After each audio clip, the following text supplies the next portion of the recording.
We have a great deal today. Subscription to this channel is free. Just push the button. Very quick and painless. Then like and comment all about this video. Every Sunday in my family household and many other Italian families were just like Thanksgiving.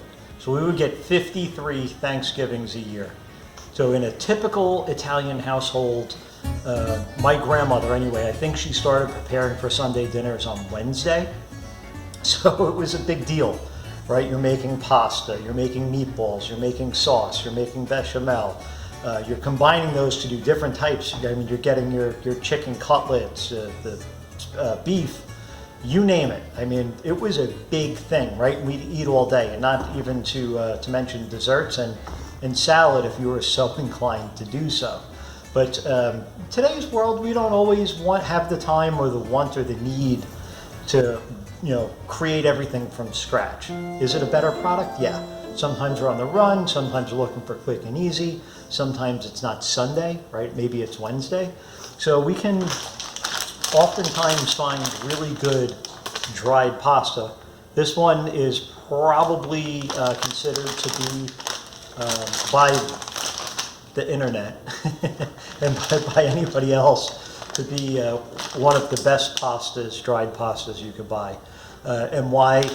It's from an area called Gragnano, and Gragnano is the birthplace of dried pasta. And this one is Pastifico di Martino, and it has a really flashy looking bag. Dolce & Gabbana teamed up with them to take their marketing to something really nice. I mean, you look in the back there, they got some scenery from around Italy. Now this product was made in Italy, in Gragnano. And that was the very first place. It was the birthplace of dried pasta. And it was really fairly interesting because they were doing it in the streets now for hundreds, if not thousands of years. And basically where Gragnano is just south of Naples. So it's in the Campania region. And the Apennine Mountains creates a barrier, and it's a seaside type town.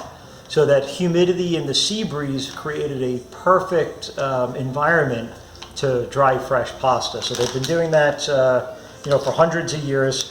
It's really, these are shells, they call it taffete, but and Americans would notice them like as shells, really good to hold sauce. Now there's something else very special about this. It's done in a very ancient way using bronze die castings, which I'll try to put these up close so you can see it. It has a lot of texture inside of the pasta. So it holds the sauce really, really, really well. There's two ingredients in this. If you didn't guess them, durum wheat, semolina, and water. That's it. So very, very clean product. You really begin to see the quality. And if you don't drown this in sauce, if you use like an olive oil or like a cacio e pepe, this pasta, you really get a good bite of the wheat, and it tastes good, it tastes fresh. One of the best. It's a little bit expensive. You can get this at World Market. I wouldn't buy it off Amazon. This on Amazon will cost you like 10 bucks. It's like $4 at World Market if you have one near you.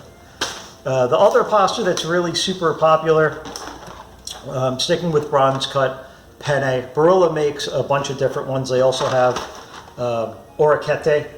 Orecchiette means little ears. So you can see there again, if you're doing something with vegetables or sauce, it holds it really well. And it's also bronze, through a bronze die. So you can see in there, it's not very smooth, it's rough, and that's exactly what you want. And penne. Penne, which basically means pen, or pen, small pen. It's because it's cut like a quill pen. That's where the shape got its name.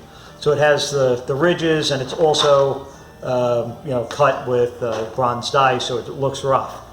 It's outstanding. Not only does the sauce get inside of the penne, but it also grips the side of the outside.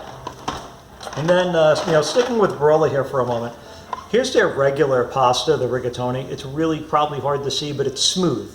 I mean, there are, lines, grooves in the tube. That's actually what rigatoni means, is tubed, lined tube, or something pretty similar to it. But this is, all the same as far as what it is made out of. but how it's pushed through, actually maybe the penne is probably better. But when it's pushed through the bronze die, it gives it that texture, so it gives it an additional layer of quality that you can really start to see and enjoy. So if you're not going to make fresh pasta, if you could get Pastifico, probably good. It's a little bit too expensive if you're feeding a lot of people. Barilla makes great, so does Di Martino, La Molesina, Desticcio. There's a ton of them. But just look for something that was pushed through a bronze die. Try it. I think it'll really elevate your experience.